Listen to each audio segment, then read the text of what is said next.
everyone, welcome to WordCraft PH. Ako nga pala si Francis Mariela Masaya. Ako nga pala si Badi Gadi. Ako nga pala si Diana Bago. And ako naman si Darlene A. Mac. At sa website namin ito ay mapag-uusapan natin kung ano nga ba ang Microsoft Word at kung saan ito pwedeng gamitin. So, ano nga ba ang Microsoft Word? Ang Microsoft Word ay isa sa pinaka-popular na isang document or Microsoft wherein ginagamit ito siya para gumawa ng isang document. Commonly ginagamit siya para sa mga letters like professional letters, like mga formal letters. Pwede rin tayo gumawa ng biodata, resuming, and of course, a certificate. Sa paggawa ng certificate is pwedeng offline yung ating computer or PC as long as meron na kayong na-save na pictures.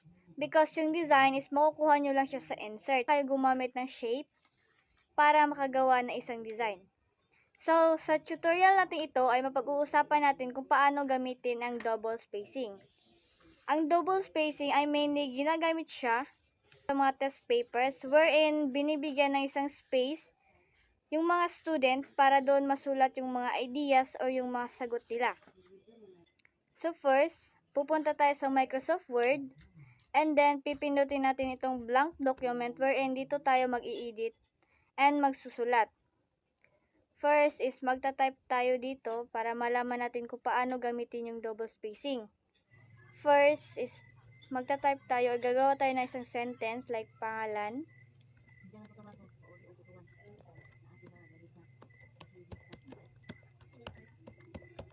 So, enter. Then, type ulit ng isang sentence. Enter. Then, sentence ulit. So, kagawa na tayo ng sentence which is tatlong sentences. Is i-highlight muna natin itong tinype natin na sentences before tayo pupunta dito sa double spacing.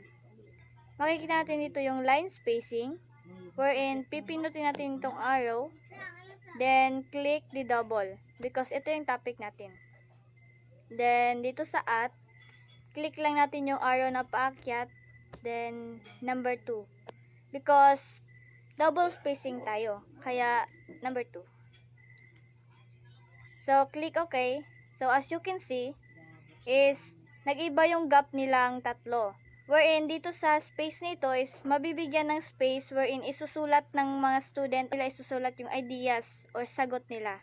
Yung double spacing is ginagamit siya sa mga test questionnaire. And of course, doon sa mga document na ginawa kung saan is pinipirmahan ng